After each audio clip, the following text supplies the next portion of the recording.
ನಮ್ಮ Sahyadri news channel ಅನ್ನು YouTube, Facebook ಹಾಗೂ ಇನ್ಸ್ಟಾಗ್ರಾಂನಲ್ಲಿ ನೋಡಿ. ಸಬ್ಸ್ಕ್ರೈಬ್, ಲೈಕ್ ಮತ್ತು ಶೇರ್ ಮಾಡಿ ಪ್ರೋತ್ಸಾಹಿಸಿ.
ಆಶಾ ಕಾರ್ಯಕರ್ತರ 3 ದಿನದ ಅಹೋರಾತ್ರಿ ಹೋರಾಟ ಯಶಸ್ವಿಯಾಗಲಿ.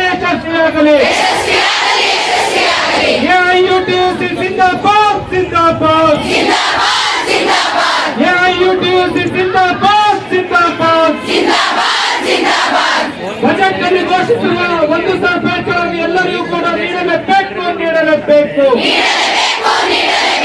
ಬಜೆಟ್ನಲ್ಲಿ ಘೋಷಿಸಿರುವ 1,000 ರೂಪಾಯಿಗಳನ್ನು ಎಲ್ಲರಿಗೂ ನೀಡಲೇಬೇಕು. ಮಾಸಿಕ 10,000 ರೂಪಾಯಿ ಒಟ್ಟಿಗೆ ಕೊಟ್ಟ ಮಾತನ್ನು ಉಳಿಸಿಕೊಳ್ಳಲೇಬೇಕು.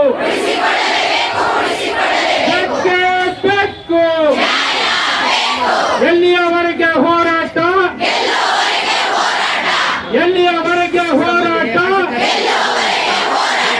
ಅವೈಜ್ಞಾನಿಕ ತರ್ಕಬದ್ಧವನ್ನು ಒಪ್ಪೋದಿಲ್ಲ.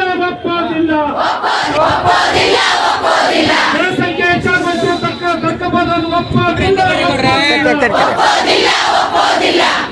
10,000 ನೀಡಲೇಬೇಕು.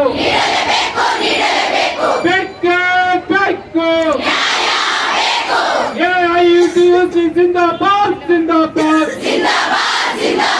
ಎಐಯುಟಿಯುಸಿ ಜಿಂದಾಬಾದ್. 3 ದಿನದ ಅಹೋರಾತ್ರಿ ಹೋರಾಟದಿಂದ ಯಶಸ್ವಿಯಾಗಲಿ. ಆಶಾಗಳ ಹೋರಾಟ ಚಿರಾಯುವಾಗಲಿ. ಆಶಾಗಳ ಹೋರಾಟ ಚಿರಾಯುವಾಗಲಿ. ಜನಸಂಖ್ಯೆ ಹೆಚ್ಚಾದ ತರ್ಕಬದ್ಧವನ್ನು ಒಪ್ಪೋದಿಲ್ಲ. ಅವೈಜ್ಞಾನಿಕ ಆಶಾ ಮೌಲ್ಯಮಾಪನವನ್ನು ಕೈ ಬಿಡಿ. ಆಶಾ ಸುಗಮಕರಣ ಸೂಕ್ತ ವೇತನದೊಂದಿಗೆ ನೇಮಿಸಿ. ಆಶಾ ಸುಗಮಕರಣ ಸೂಕ್ತ ವೇತನದೊಂದಿಗೆ ನೇಮಿಸಿ. ಮಾಸಿಕ 10,000 ಖಾತ್ರಿಪಡಿಸಿ. ರಾಜ್ಯ ಸರ್ಕಾರ ಕೊಟ್ಟ ಮಾತನ್ನು ಉಳಿಸಿಕೊಳ್ಳಲಿ. ರಾಜ್ಯ ಸರ್ಕಾರ ಕೊಟ್ಟ ಮಾತನ್ನು ಉಳಿಸಿಕೊಳ್ಳಲಿ. ಕರ್ನಾಟಕ ರಾಜ್ಯ ಸಂಯುಕ್ತ ಆಶಾ ಕಾರ್ಯಕರ್ತೆಯರ ಸಂಘ ಎಐಯುಟಿಯುಸಿಯಿಂದ ಇವತ್ತು 30 ಜಿಲ್ಲೆಗಳಲ್ಲೂ ಕೂಡ ನಾವು ಪ್ರತಿಭಟನಾ ಧರಣಿಯನ್ನು ಹಮ್ಮಿಕೊಂಡಿದ್ದೀವಿ. ಕಾರಣ ಸರ್, ಮಾಧ್ಯಮ ಮಿತ್ರರಿಗೆ ಮೊದಲನೇದಾಗಿ ವಂದಿಸುತ್ತಾ, ನಿಮ್ಗೆಲ್ರಿಗೂ ಕೂಡ ಗೊತ್ತಿದೆ, ನಾವು ಜನವರಿ ತಿಂಗಳಲ್ಲಿ ಮಾಡಿದಂಥ ಈ ಹೋರಾಟ ಇದೆಯಲ್ಲ, ಅನಿರ್ದಿಷ್ಟ ಅಹೋರಾತ್ರಿ ಧರಣಿಯನ್ನು ಅಲ್ಲೂ ಕೂಡ ಹಮ್ಮಿಕೊಂಡಿದ್ವಿ. ಆ ಮಾನ್ಯ ಮುಖ್ಯಮಂತ್ರಿಗಳು ಕೊಟ್ಟಂಥ ಭರವಸೆ ಇದೆಯಲ್ಲ, 8 ತಿಂಗಳಾದರೂ ಕೂಡ ಈಡೇರಿಲ್ಲ. ಅವರಿಗೆ ಬಡ ಹೆಣ್ಣು ಮಕ್ಕಳ ಕಣ್ಣೀರು ಗೊತ್ತಾಗ್ತಿಲ್ಲ. ಈ ವಿಷಯದಲ್ಲಿ ನಾವು ಇವತ್ತು ಏನು ಶಿವಮೊಗ್ಗ ಜಿಲ್ಲೆಯಲ್ಲೂ ಕೂಡ ನಾವು ಎಲ್ಲ ಜಿಲ್ಲೆಯಾದಂಥ ಕರ್ನಾಟಕದಲ್ಲಿ ಇವತ್ತು ಕೂಡ ಶಿವಮೊಗ್ಗದಲ್ಲಿ ಹಮ್ಮಿಕೊಂಡಿರೋ ಉದ್ದೇಶ, ಇವತ್ತು ಕೂಡ ನಾವು ಅನಿರ್ದಿಷ್ಟ ಅಹೋರಾತ್ರಿ ಧರಣಿಯನ್ನು ಹಮ್ಮಿಕೊಂಡಿದ್ದೀವಿ. ಏನು ಮಾನ್ಯ ಮುಖ್ಯಮಂತ್ರಿಗಳು ಹೇಳಿದ್ರು, 10,000ವನ್ನು ನಿಗದಿ ಮಾಡ್ತೀವಿ, ನಾವು ಕೊಟ್ಟಂಥ ಭರವಸೆ ಸುಳ್ಳಾಗಲ್ಲ, ನೀವು ವಾಪಸ್ಸು ಹೋರಾಟವನ್ನು ತಗೊಳ್ಳಿ ಅಂತ ಕೇಳಿದ್ರು. ಅವರ ಮಾತಿಗೆ ಬೆಲೆ ಕೊಟ್ಟು ನಾವು ವಾಪಸ್ ಬಂದಿದ್ವಿ. ಅವತ್ತಿಂದ ಇವತ್ತಿನವರೆಗೂ ಕೂಡ ನಮ್ಮ ಎದೆ ಕಣ್ಣೀರಿನ ಕಥೆಯಾಗಿದೆ ನಮ್ಮ ಜೀವನ. ಅವರಿಗೆ ಗೊತ್ತಿದೆ, ನಾವು ಇಂದಿನಿಂದ ಜೀವನವನ್ನು ಸಮಾಜಕ್ಕೋಸ್ಕರ ಮುಡ್ಪಿಟ್ಕೊಂಡು ಬಂದಿದ್ವಿ. ಆರೋಗ್ಯ ಸೇವೆಗಳನ್ನು ಕೊಡ್ತಾ ನಾವು ಆರೋಗ್ಯಕ್ಕೆ ಅನಾರೋಗ್ಯಕ್ಕೆ ತುತ್ತಾಗ್ತಾ ಇದ್ದೀವಿ. ಆರೋಗ್ಯ ಸೇವೆಯನ್ನು ಕೊಡ್ತಾ ಇರುವಾಗ ಆದರೆ ತಾಯಿ ಮರಣ ಶಿಶು ಮರಣ ಕಡಿಮೆ ಆಯಿತು. ಕೊರೋನಾ ಮತ್ತು ಸಾಂಕ್ರಾಮಿಕ ರೋಗಗಳ ವಿರುದ್ಧ ಹೋರಾಡಿ ಜನಗಳಿಗೆ ಸೇವೆಯನ್ನು ಕೊಡಿಸಿದ್ವಿ. ಅದು ಯಾವುದೂ ಕೂಡ ಈಡೇರಿಲ್ಲ, ಅವರ ಕಣ್ಣಿಗೂ ಕೂಡ ಅರ್ಥ ಆಗಿಲ್ಲ.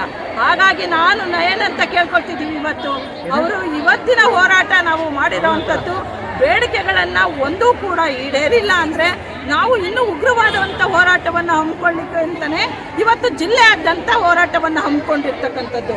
ಮಾನ್ಯ ಮುಖ್ಯಮಂತ್ರಿಗಳಿಗೆ ಅರ್ಥ ಆಗಬೇಕು, ನಮಗೆ ಕೊಟ್ಟಂಥ ಮಾತುಗಳು, ಭರವಸೆಗಳು, ಆಶಾದವ್ರನ್ನ ಏಕಾಏಕಿ ಅವೈಜ್ಞಾನಿಕವಾದ ಮೌಲ್ಯಮಾಪನವನ್ನು ಕೊಡುವಂಥದ್ದು, ಜನಸಂಖ್ಯೆಯನ್ನು ಹೆಚ್ಚಿಸಿಬಿಟ್ಟು ತರ್ಕಬದ್ಧ ಮಾಡಿ ಆಶಾ ಕಾರ್ಯಕರ್ತೆಯರನ್ನು ಕೈ ಬಿಡುವಂಥದ್ದು, ಇದು ಯಾವ ರೀತಿ ಅಂತ ನ್ಯಾಯ ಅಂತ ಹೇಳಿ ಕೇಳಲಿಕ್ಕೆ ಹೊರಟಿದ್ದೀವಿ. ಅದು ಹಾಗೆ ನಮ್ಮ 10 ಜನರಿಗೆ 20 ಜನರಿಗೆ ಆಶಾ ಕಾರ್ಯಕರ್ತೆಯರನ್ನು ಮೇನು ಸೂಪರ್ವೈಸರ್ ಆಗಿ ತಗೊಂಡಿದ್ರು, ಅವ್ರನ್ನ ಏಕಾಏಕಿ ಕೈ ಬಿಟ್ಟರು. ಮತ್ತು ಈಗ ಆರೋಗ್ಯಕ್ಕೆ ತುತ್ತಾಗ್ತಿದ್ದೀವಿ, ಅವ್ರಿಗೆ ಸೇವಾ ಭದ್ರತೆಗಳಿಲ್ಲ. ಇಷ್ಟು ದಿನದವರೆಗೂ ಅನಾರೋಗ್ಯಕ್ಕೆ ತುತ್ತಾದರೂ ಒಂದು ESI PFಗಳಿಲ್ಲ. ಅವರಿಗೆ ಯಾವ ರೀತಿ ಸರ್ಕಾರ ರಕ್ಷಣೆ ಕೊಡ್ತಾ ಇದೆ? ಇವತ್ತು ಒಂದು ದಿನ ಹೋರಾಟಕ್ಕೆ ಬಂದರೆ ಯಾಕೆ ಹೋಗಿದ್ದೀರಾ ಅಂತ ಇಲಾಖೆ ಪ್ರಶ್ನೆ ಮಾಡ್ತಾ ಇದೆ, ಸರ್ಕಾರ ಪ್ರಶ್ನೆ ಮಾಡ್ತಾ ಇದೆ, ಇಲಾಖೆ ಅಧಿಕಾರಿಗಳು ಬಂದು ಅಡೆತಡೆ ಮಾಡ್ತಾ ಇದ್ದಾರೆ. ಇದು ಯಾವ ರೀತಿಯ ನ್ಯಾಯ ಆಗ್ತಾ ಇದೆ ಅಂತ ಇಲ್ಲಿ ಜನಸಾಮಾನ್ಯರಿಗೆ ಬದುಕಲಿಕ್ಕೆ ಅವಕಾಶಗಳೇ ಇಲ್ಲ ಅನ್ನಂಗಾಗಿದೆ. ಇದು ದುಡಿಯುವ ಶ್ರಮಿಕ ವರ್ಗ, ಇದಕ್ಕೆ ಸಪೋರ್ಟ್ ಮಾಡುವಂಥ ಜನಪ್ರತಿನಿಧಿಗಳಾಗಲಿ ಸರ್ಕಾರಗಳಾಗಲಿ ಒಂದು ಕೂಡ ಕಣ್ಣೆತ್ತಿ ನೋಡ್ತಾ ಇಲ್ಲ ಅಂದರೆ ನಮ್ಮ ಹಳ್ಳಿಗಳು ಸಮಾಜಕ್ಕೆ ಸಿಗುವಂಥ ಸೇವೆಗಳು ಹೇಗೆ ಸಿಗ್ತವೆ ಅಂತ ಪ್ರಶ್ನೆ ಮಾಡೋ ಒಂದು ನಿಟ್ಟಿನಲ್ಲಿ ಇವತ್ತು ಹೋರಾಟ ಹಮ್ಮಿಕೊಂಡಿದ್ದೀವಿ. ಹೀಗೆ ಇವತ್ತು ನಾವು ಆರೋಗ್ಯ ತುತ್ತಾಗಿ ಅಥವಾ ಅನಾರೋಗ್ಯದಿಂದ 60 ವರ್ಷ ಆಗಿ ನಾವು ಮನೆಗೆ ಹೋದಂಥ ಸಮಯದಲ್ಲಿ ವೆಸ್ಟ್ ಬೆಂಗಾಳಲ್ಲಿ 3 ರಿಂದ 5 ಲಕ್ಷ ಅಮೌಂಟನ್ನು ಕೊಡ್ತಾ ಇದ್ದಾರೆ. ಅದನ್ನು ಕೂಡ ನಮ್ಮ ಕರ್ನಾಟಕದಲ್ಲಿ ಆದೇಶ ಆಗಬೇಕಾಗಿದೆ. ಏನು ಕೈ ಬಿಟ್ಟಿರುವಂಥ ಆಶಾಗಳನ್ನು ಮತ್ತೆ ಮರು ನೇಮಕ ಮಾಡ್ಕೋಬೇಕಾಗಿದೆ. ಇವೆಲ್ಲವೂ ಕೂಡ ಒತ್ತಡಗಳ ಮೇಲೆ ನಾವು ಇವತ್ತು ಧರಣಿಯನ್ನು ನಂಬಿಕೊಂಡಿದ್ದೀವಿ. ದಯಮಾಡಿ ಇದನ್ನು ಮಾನ್ಯ ಮುಖ್ಯಮಂತ್ರಿಗಳು ಅರಿತು ಇದನ್ನು ಕೂಡಲೇ ಆದೇಶ ಮಾಡಬೇಕು. 10,000 ಏನು ಕೊಡ್ತೀನಿ ಅಂತ ಆದೇಶ ಮಾಡಿದ್ರು ಕೇಂದ್ರ ರಾಜ್ಯ ಸರ್ಕಾರಗಳು, ಅದು ತಕ್ಷಣದಲ್ಲೇ ಆದೇಶ ಮಾಡಲಿ ಅಂತ ಹೇಳಿ ಮತ್ತೊಂದು ವಿನಂತಿಯವ್ರ ಹತ್ರ. ಈಗ ಕೇಂದ್ರ ಸರ್ಕಾರದಿಂದ ಬಂದಿರತಕ್ಕಂಥ ಏನು ಅಮೌಂಟು ಅದನ್ನು ನಮ್ಮ ಗೌರವಧನವನ್ನು ಇವರು ಜೊತೆಯಲ್ಲಿ ಏನು ಪ್ರೋತ್ಸಾಹಧನ ಸೇರಿಸಿ ಈ ತಿಂಗಳು ಏಪ್ರಿಲಿಂದನೇ ಜಾರಿ ಆಗುತ್ತೆ.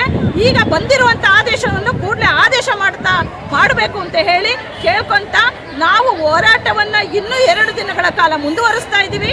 ಇದು ಎಲ್ಲರಿಗೂ ಕೂಡ ಅವರ ಮನ ಮುಟ್ಟುವಂತೆ ನೀವು ಪ್ರಸಾರ ಮಾಡಬೇಕು ಅಂತ ಹೇಳಿ ನಿಮ್ಮಲ್ಲಿ ವಿನಂತಿ. ಜಿಲ್ಲಾಧ್ಯಕ್ಷರು ರಾಜೇಶ್ವರಿ ಅಂತ ಹೇಳಿ. ನೀಡಲೇಬೇಕು,